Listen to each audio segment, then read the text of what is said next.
Hello and welcome to the GMS Magazine podcast. I am Paco Garcia, your host, and this is a podcast all about role-playing games and the people who make them, sometimes also the people who play them. But today is somebody who makes them because I have with me for this episode Per, let's see if I can pronounce his surname correctly because believe me, it ain't easy. Holmström. Per Holmström. And I will probably forget how to do it very soon because I am like that. But he's written Drakborgen, the Secret of Ath Ungol, which is, as you can see if you're looking at the video or if you can hear this podcast, listen to this. Yeah, that's a book. Hardback, absolutely beautiful book, about a bit bigger than A5, just big enough to be able to fit in your bag, and it's full of dungeons that you can crawl. This is all based on a very old game from the 80s, and Per has turned it into an absolutely fantastic dungeon crawl adventure that you can put on your table, especially if you're playing Dragonbane, because this has been done for Dragonbane. But you could do it for any other game, dungeon crawling, that you think about, including 5e, because it would be that easy to modify. But I'm not going to keep talking much longer because, there is an interview that you are likely to be very interested in, and Per, it's an absolutely fantastic interviewee. If you want to be in these episodes, if you have a project, a book, a game that you would like me to take a look at, and you would like to come for an interview, please let me know on podcast@gmsmagazine.com. Remember to subscribe to either the video in YouTube or on the audio podcast, and I will talk to you soon. But now, without further ado, here is Mr. Holmström.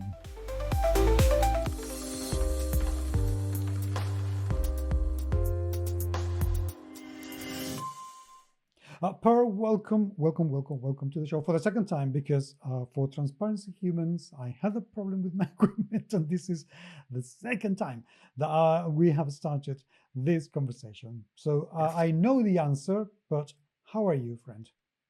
I'm good. A little bit tired, but I'm good. Thank you. Okay. Thank you for having me. It's great having you around because, it was very fortuitous when you said hi that I had just finished reading the solo rules for Vaesen, Yes. which for me, Vaesen being my current favorite horror RPG, was like, oh my God, I could talk to someone who actually knows about Vaesen properly, which is absolutely brilliant. But for those out there who don't know your name or what you have written, because you have quite a history behind you, tell me a little bit about you. What basically, why are you here? Yeah, so I'm here because of my most recent product, I guess, called Drakborgen, or the Secret of Ath Ungol. Yes. Which is a wonderful product. We can talk more about that, of course. And then I also made the solo rules for Vaesen for Free League, which was an amazing thing to be able to do. I've done some more work for Free League for their role-playing game Forbidden Lands. I've done some rules writing for the Blood March, and I'm also on board for their upcoming expansion campaign. So, to summarize, you know your shit. I guess. I hope so. Okay, I'm actually very curious about what it is like. And we're going to go into the Secret of Ath Ungol because I'm going through it, I'm reading it, and I'm finding it absolutely brilliant. But you are able to write for two very different games in the way that they behave on the table, like Dragonbane and Forbidden Land. So we could talk about Vaesen, but to be honest, I think that would probably take the whole podcast because I love that game so much. It's an amazing game. It's wonderful, absolutely wonderful. So how do you do to keep to the ethos of each game? Because again, I've played both Forbidden Lands a lot, and I'm running Dragonbane myself now. And considering that I would not dare tackling as a GM Forbidden Lands yet. I think I would need to read a lot more about it. because it plays very differently. Whereas Dragonbane, when I read it, it was like, yeah, I don't need Dungeons and Dragons anymore. This is perfect. This is absolutely perfect. It strikes a fantastic balance between mechanics and freedom of play. But how do you, as a writer, strike that balance between Dragonbane and Forbidden Lands? Oh yeah, it's a good question. So I guess Forbidden Lands, I've GM'd it since it came out. Even the beta rules that were a part of the Kickstarter. I've been played it since 2018. We played it weekly since 2018. So I think we're up in around 200, 300 something sessions in that game now. That's a lot. Yeah, it's a lot. So I know the rules as if I wrote them myself, and I know the world. And like I said, I've worked with Erik Granström, the writer of the game. He and I have had a lot of talks back and forth about the world and so on. And he created this amazing, amazing world. And then the engine it's built on is the Year Zero, which is a very unique engine. So I guess, I learned the game. I really got into the whole world building in that game. And I loved like the gritty, dark, evil, good stuff. Like, it's amazing. And the whole hex crawling is so cool. And then I started writing my own stuff for Forbidden Lands. You can find it. It's not published more than on Drive-Thru-RPG, but it's still there for you to look at. And then when they released Dragonbane, I felt like, okay, this is a really cool system. They're taking the good stuff from Forbidden Lands and they're putting it into Dragonbane, like the monster attacks and stuff like that, and the talents and so on. And they're also keeping some of the core things from the old 80s game called Drakar och Demoner, which Dragonbane is based on. It's very old, that I played when I grew up, when I was a kid. So I guess Dragonbane is a part of my heart as well, because I've played it since I was very small. Not that much though, but and since I already had a lot coming from Forbidden Lands, it was quite easy for me to shift over to Dragonbane and like keep the same ideas that I have for Forbidden Lands, but make it less world dependent and more interesting to use for a game master in any setting. And that's one of the things that I'm enjoying very much about Drakborgen, because one of the things that when I read a sandbox sort of adventure, it feels very much that it's very tied to any kind of a particular world. But although here you are providing with an absolutely gorgeous map that is oozing with an invitation to explore that world, yes. But it very much feels like you could just take these encounters, these corridors, this everything, and put it pretty much anywhere almost seamlessly. If you were able to do that, I guess the hard question to ask is, why did you decide to do it for Dragonbane instead of doing it for D&D, which would have probably brought you a lot more public and more buyers? Yes. Why Dragonbane? That's a very fair question. So I'll show you if you give me 2 seconds. Absolutely. I'll take something down from the shelf. Sure.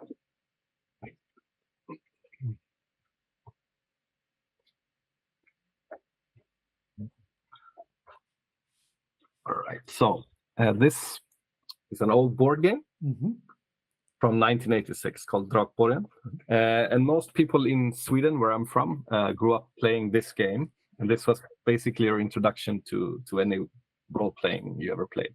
And then you immediately stepped up to play Drakar och Demoner, the Dragonbane. So I think when I got the rights to use this IP, to make Drakborgen into a role-playing game, I felt that it's such an homage to Dragonbane to make this in Dragonbane because of the history of the connection of these two games, right? So I guess that's why I chose Dragonbane instead of Dungeons and Dragons or Pathfinder or any of these huge that's names. A beautiful answer, I have to say, because the fact that you have put the spirit of the game, your own melancholy, your roots beyond and before profits, That is absolutely brilliant. I have really, I Yeah, really yeah. love it. I really love it. My goal was, of course, not to make a lot of money making this. My goal was to have this published in a nice way. It was actually, it's actually been released once before, this book, Okay. as a PDF, as a part of a Kickstarter or a remake of this board game that came 3 years ago by a company called Fandrake. So they asked me if I could make Drakborgen into a role-playing adventure for Forbidden Lands, because they were working with Free League. And I said, sure. And then we did this whole thing around this. It was supposed to be 30 pages, and then it ended up being, 180 pages. Yeah, absolutely. And of course, it was never published. It was only released as a PDF. So I figured I want to publish this properly. So that was actually my initial idea. I just want to publish a book, basically. Okay, I want this in printed form. And you have two different versions. The standard version, which is the one I'm holding in my hand at the moment, and then the absolutely beautiful leather bound with this gorgeous, which I can see in the background, gorgeous golden. Yeah, it's right here. Yeah. Yes, which is absolutely gorgeous. But I think it's about time that we told the listeners, viewers, what is this adventure all about? Who is Zimarang? So, Drakborgen, or the Secret of Ath Ungol, it's a dynamic adventure where you're exploring this magical castle that exists on top of a mountain, actually called Ath Ungol. And the castle shares the same name, Ath Ungol. It's highly inspired by Lord of the Rings back in the 80s. And the players end up seeing that the gates are open, and now is the time to go into this magic castle filled with danger, hopefully find the treasure hidden deep inside the castle somewhere, which is rumored to be protected by a dragon. Rumored. Yes. So that's your goal with this adventure. So it's a pure dungeon crawl where you explore and explore and explore. But what makes it a bit unique is that you can replay it as many times as you want. And that is something I wanted to dive in as quickly as possible, because one of the things, as I have started to read this, you give very specific instructions as to how to organize adventures so you could come back to the castle, even with the same players having more than one character at the same time. Yes. Tell me about how that idea came up, because I thought that was a bit, holy shit, this is okay. I can see this, day one of a convention, you play with a group of people. Day two of a convention, play exactly the same with a different group of people. Third day, you bring both people together in the same castle, same adventure, same field, same everything. I thought, this is so cool. How did this happen? So originally it happened, my first idea, of course, was to write like an adventure, go from A to B, and this and this happens, or maybe you can do this and then this happens, and so on, have a little forking adventure and so on. And I was talking to the guy who was doing the Kickstarter for the reimagination of this game. His name is Orvar Sävström. And he and I, we were talking back and forth, and he just said, wouldn't it be cool if we could play this adventure, take a photograph of like dungeon you built, take it all away, and then play it again? I said, sure. Sure, I can do that, I guess. So I sat down and I wrote this. My idea was, okay, let's do a room. We call it a sector. Let's make a sector. It's divided into different rooms. And then every sector will have like a few events, maybe 2 or 3. So I went for 3 events per sector. So you have 3 described short events, basically something for you as a game master to use and expand on. It's not like a super detailed explanation of what's going on. Maybe it's like a troll cooking something, or maybe a group of orcs have found a treasure and they're fighting for the treasure, or maybe this giant spider has built a nest or whatever. There's a bunch of things happening. So the idea was that as the game master, you choose a sector and you choose an event. So when the players go into that sector, this event happens. And maybe on the way back, it's still the same sector, but a different event happens. So you can reuse the same map twice or 3 times even, 4 times if you want, because it's so many random stuff you can add to every sector and so on. And there are, I think, 30 of those in the book, and almost everyone has 3 events. I think a few of them have only 1 or something. And on top of that, you have some randomizing tables, so even people could just, I'm not even going to think about what's happening in these places. I'm just going to roll the die as the player going and see what happens. Yeah, I had 2 groups that I play tested this with, and one of them we just rolled everything at random just to see what will happen. So every time they open the door, I said just roll. It's 50-50 if there's a trap or not, because that's how the tables are set up basically. And I guess if you want, it's a fun way to play it. It's not maybe the best way to play the game, but of course you can do that if you don't have time to prepare. You can just randomly do everything, and you'll still have a wonderful experience playing the game. But it's designed in a way where the game master can pick and choose a bunch of things. Decide how long is the game going to be. Is it going to last for 4 hours? Is it going to last for 3 days? Like, do we have 3 nights where we play? Is it going to be a convention where we only have like 3 hours real time? And so on. So there's a bunch of ways to play this. And after the book's been released now, I even wrote down a bunch of more stuff for it, like tips on how to role play. And I did this tournament rule set that we tried out. And so on. So there's even more coming for this product. But that's very good. The fact that this is something that it's going to be expanding beyond just the book itself. I'm always very keen on people who support their products once they're out, because releasing this, okay, I've done it, and now you play or don't. Yeah, no, it's nice to have a living thing, I think. Yes.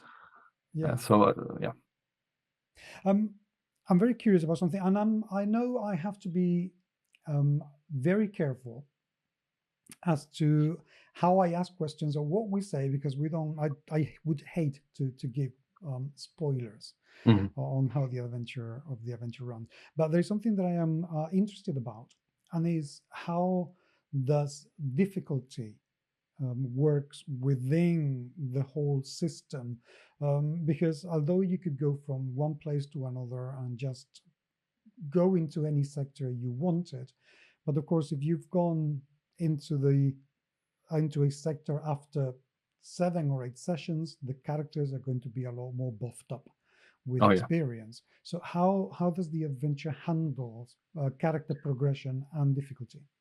As for character progression, now Dragonbane is quite slow in progression. You have to roll a 1 or a 20 to even get to roll to increase your stats. So that's luckily not that fast. And getting a talent is not that easy either.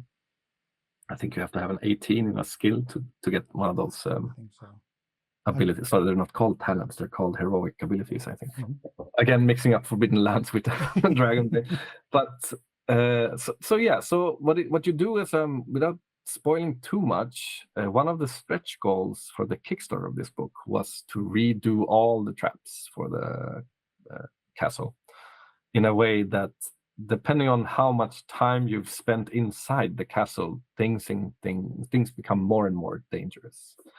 So it's, even though you're a better character, you might have problems surviving anyway, because now the magic is much stronger inside this body, this castle. And this is also an homage to the board game, where the game actually runs on time. You have a doom clock. You have 16 turns or something to get in, find treasure, and come out from the treasure room or wherever you find the treasures. So I tried to keep that style of game going, where this you're on a time limit, and this will show with your torches being lit less and less and so on. But without spoiling too much of that, it's pretty much up to the dungeon master or game master, how much they want to use, how much time we have, and how much things cost. So of course there are suggestions in the book for the cost of all of this, but there are several ways to do this, I found out. Okay. In terms of adaptability, how would you, if somebody wanted to bring this into their own world, which I think would be very possible, what kind of advice would you give people who want to do it so the adventure can be run smoothly within any world? That's a really good question. Actually, there's an American YouTuber who did a short review of this book, and he had a really good suggestion that I plan on using myself, and it's how to integrate this module into your campaign in a really nice way without it being everyone died and the campaign is over.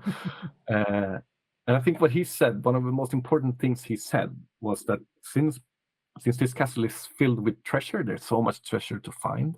Whenever your characters are in need of treasure, perhaps the castle pops up, like there's this mist going around, and okay, the castle is back. We can find the castle. Let's go on an adventure and find the castle, go in and try to get some loot before we go out. And he had some great ideas on how to do time progression in the castle for just campaign play, which is a randomized set of time instead of a maybe predefined time, which means that if you've been inside this castle before, you don't actually know all the rules because it's not exactly like it was last time you played.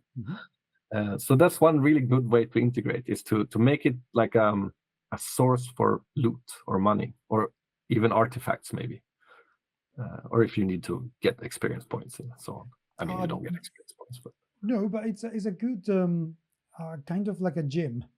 Yeah. You can go in, find out a few things here and there, and then decide, that okay, now let's go and do some other mission. That we have the money we needed. Now let's go to another mission. Exactly. Can you tell me a little bit about how having more than one character plays? Because there is something to do with having several d20s that you can use and gathering them together depending on the level of the characters or the experience of the characters that you're having. How do having multiple characters within one player work in the Secret of Ath Ungol? Right. So there is a way to play this, of course. The two ways. Either you play it like you say, several characters as a regular game. And that will maybe skew the balance a bit, might make it a bit difficult for the game master to make it challenging. But just there are ways to make it more challenging for sure. But then there's also this. I got inspired. It's called the funnel. It's a very nice way to play this game. Instead of having like one or two basic characters that have leveled up and have this and this talent, this and this heroic abilities, and so on, you basically roll on a table and you get a random farmer or something, astronomer, or maybe it's a gravedigger or something, or she's a gravedigger and so on. And these characters are level 0. They are not adventurers, they're workers. And their stats are randomized and their items are randomized. And there's no balance in this at all. So you roll up 4 of these characters. Everyone has this. And this, by the way, is a wonderful way to play this on a convention. I promise you this. So you have this little sheet, you have 4 characters, and you try to make your way through this dungeon, and you have to get out with as much loot as possible. But I realized, now that you're asking this, that I actually forgot to give tips on how to play with 4 characters. I've done it so many times myself that I forget. But the easiest way would be this. Let's say I have A, B, C, D. Those are my 4 characters. I decide which one is going to be the main character. And that one will do all the actions. And then the other characters, either I do 4 separate attacks, or I let them help. So I get like advantage for each character that I have extra. So maybe I have 1 d20, and then I get 3 advantage on my d20. So I actually roll 4 dice 20 and choose the highest whenever I do something. That could be one way to play this, because those characters, they only have like 1 HP or something, or 5 HP. And then they die. They have 1 death roll, and then they're out of the game. So my recommendation would be, if you have more than 1 character, instead of playing each character separately, play them as a group, choose 1 leader of the group, and then add advantage to that leader. And when that leader is gone, then you switch to a new one, and it gets progressively more worse as you play, I guess. Okay. And now that you're talking about that, but how about solo play? Have you considered, solo rules for this? Because I reckon this is something that, in a 4 Against the Darkness style, it could be really amazing. I actually have an acquaintance that I sent this book to in New Zealand who plays solo a lot, and he tried this. What he did was randomizing everything. He would randomize which sector he entered, He would randomize an event if there was an event, and so on. So it would be quite simple to make solo rules for this, because it's basically then, I don't know if you're using, you could use an oracle. That would be a very smart way to do this. Yeah. Is there a trap in this door? I search for a trap, and then it says yes. And then depending on the oracle number, maybe it's a very dangerous trap, or it's a not that dangerous trap, or is this trap broken somehow, and so on. You can do all these nice questions instead to balance it out for having one character, make it easier to go through the door. So, Yeah. will there be someone attacking me when I pass through this door? No. Okay. Whew. Okay, I made it through this. Or is there somebody that I can actually negotiate with? Oh yeah, exactly. Maybe these orcs and so on. Yeah. You know, that is something that Dragonbane does very, very well, and is that you find an orc or a bunch of goblins, you don't have to immediately just jump and kill them all. You can try and talk because they're sentient creatures, and that, I think that's a wonderful depth. Yes, to the for gaming sure, experience. for sure. And in this game also there's a table for you as a game master to decide whether or not the actual monster you meet flees or stays and so on. I mean, it's only for a few of the monsters in the castle, but it's still a nice way to do it. You can see, oh, this group of goblins are super scared. Maybe you can talk to them and so on. I also made it so that every character has a name. Mm-hmm. I don't know if you noticed, but in every sector where there's a character, I gave them unique names, so you as a game master feel more. It's not just this random orc that they're fighting; it's the orc Blaha that you want to, who has his own personality or his own family or whatever. Well, and they all. The cool thing I liked is that they all have a reason to be there. Yes. You know, it didn't feel to me like, oh, you just decided to use. You know, there's a list of creatures in the book. Mm-hmm. It wasn't just a matter of, oh, I'm just going to put them there. No, there is a reason. The goblins are looking for some treasure in this dilapidated room. The orcs are actually cooking, and they're fighting with each other. There's something quite meaningful about being although it's a dungeon crawler, but it's not just a kick the door, kick ass, get out. It doesn't feel at all like that. Yeah. Yeah, there was something I wanted as well. I don't want it to be this generic dungeon where you just go in and clear room after room. It should be a living thing. Like, it's more like a city almost than it is a castle. There are people living, or a village or whatever. There are people living, and you have so many things to explore that you can even make it into a mega dungeon if you would like to. Well, and the thing is that it would be very easy to do that, because if you go in, you know, you find a few things, you get some treasure, you talk to some people, then you're feeling weary and you need healing, you get out, come back, and even if you go through this, as you said, even if you go through the same spaces, it could be completely different. It's like, have we been here before? Yeah. You literally have 90 spaces to explore, not 30, which is, I thought that was absolutely fantastic to do. It's very nice. Thank you. It's very nice, and also it's easy to adapt. If you don't play Dragonbane, then it's still quite easy to use for any old school revival product. Like, as long as it dies 20 games, it's quite simple to just convert this into. Mind you, if you're not playing the Dragonbane, I think people should have a go at it, seriously. Oh yeah, I was a bit, when I started reading Dragonbane, I was a bit, okay, they've sent me this for review, I'm gonna read it because I feel obliged to read these things that they send me, but this is going to be D&D, and I don't want D&D anymore. I'm bored with this. And when I started reading, it was like, this is a lot easier. Oh, yeah.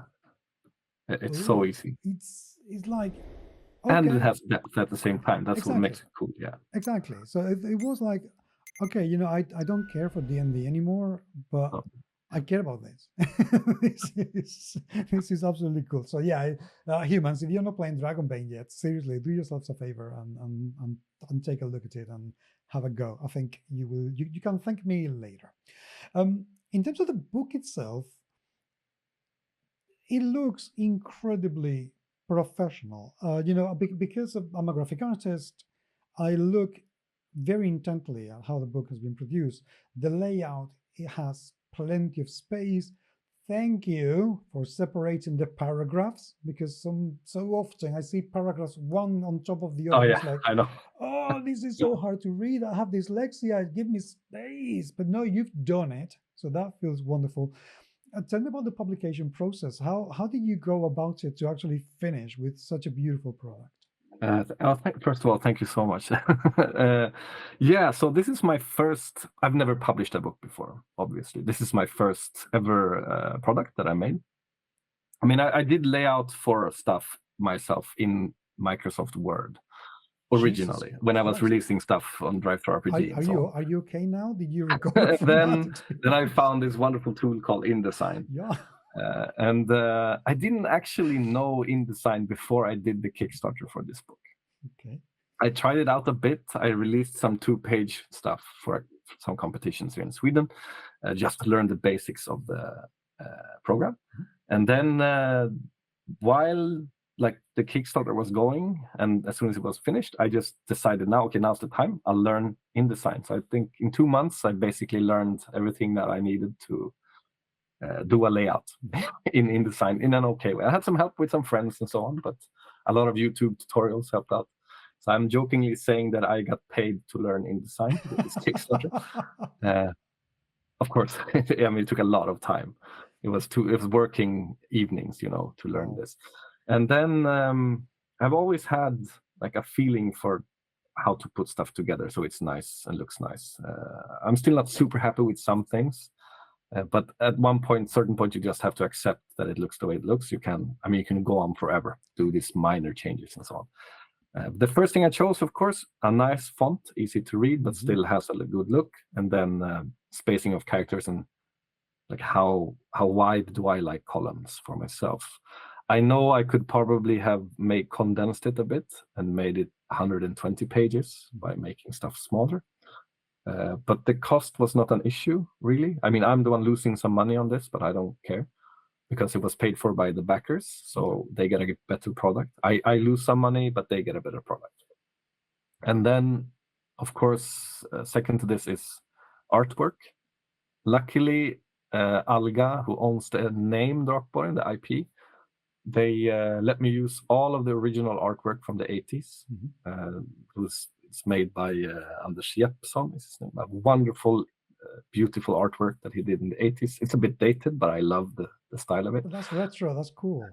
And then I drew all the dungeon maps myself and colored them to match his art style.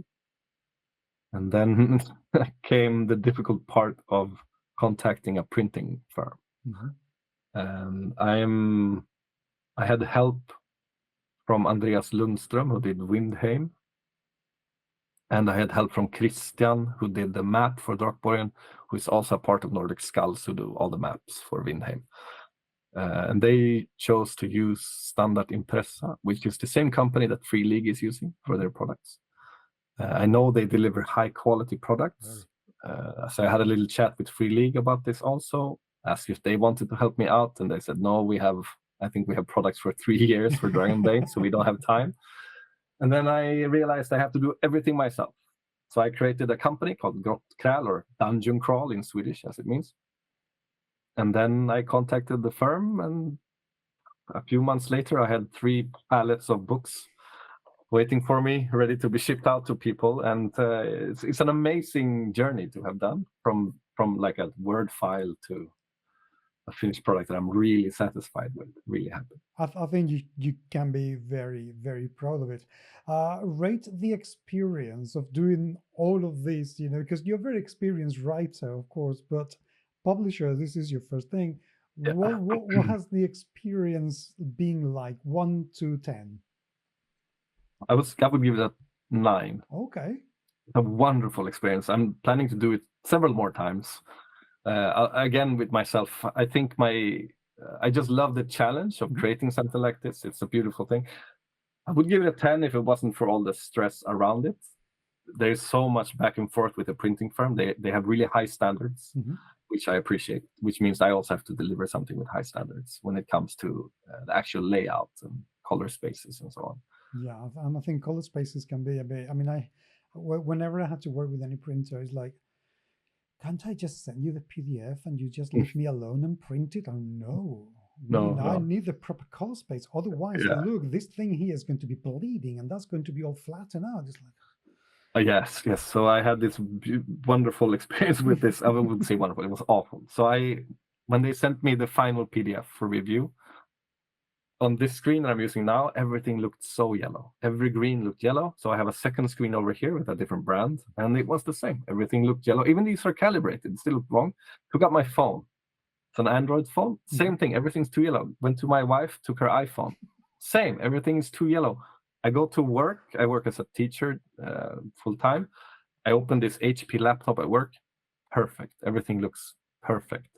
What? So this laptop screen calibration is spot on with the printing firm's calibration. So they sent me a test print, and I compared it to that screen, and it looked identical to my work screen. This shitty little HP laptop from nothing has a perfect color calibration. That is absolutely incredible because I think color calibration, monitor calibration has always been such a pain in the ass. I mean, since I was a photographer and we used to buy these little devices that you would put on the screen, and then these monitors came out of, no, we are self-calibrating, and we were like, and it was like, no, this is a hassle in itself. Like it's I don't want to put this on my worst enemy than trying to figure out how to do this properly. But that's why I just say, hey, printer, just print. This is I don't care, I don't want to know, just go away. But that's where test prints are your gift. Like they send you a large paper like this with like selected pieces of the book, and you can see if it works out. It was great. So they this is a wonderful experience, and I'm planning to do. I mean, I have 3 more books planned, I think. And eventually my own role-playing game as well, but no details yet on that. So you have the next, I don't know, 5 years or ready to start working on? Yeah, I mean, I'm first doing my own things, 2 or 3 things. It's a remake of some Forbidden Lands adventures that are actually quite fun. There are 3 of them, and one is a campaign, which is a beautiful campaign. I had a lot of fun with it. And then I plan to publish another person's work as well as a publisher, just to help out someone who is don't want to start their own company and go through this whole process. Which is a wise thing, it's quite something. Okay, just to wrap up, this is a question that I'm asking whenever I remember to ask, of course, everyone who's coming for interviews at the show right now, and it's a question that you cannot answer any. Okay, that word. No, I need you to make a choice. So, what streaming service would you prefer to take your book and turn into a series? Netflix, HBO, Disney, Amazon? Which one do you think would say, oh, these people would make an absolutely fantastic series out of Drakborgen? I think I would have to go with HBO, considering their background of doing pretty good, some pretty good stuff. I mean, for fantasy, we're talking Game of Thrones here mostly, I guess. Okay. I think. Yeah. I think that's a very fair assessment, actually. I mean, they make perhaps, I don't know if they make the best series, but no, it's a difficult choice. That's why I ask the question. It's a very evil one, but it's quite fun. Per, seriously, thank you very much indeed for chatting with me today. This has been really good fun. Seriously, human beings, if you haven't tried Dragonbane yet, you can improve your life massively by trying. And if you want an adventure that's going to be super cool, plenty to do. I'm loving reading, the Secret of Ath Ungol. It's been fantastic, and I cannot wait to see what else you come up with, because it will be absolutely brilliant. And at one point, I need to have you on the show to talk Weissen. Yeah, for sure. Anytime.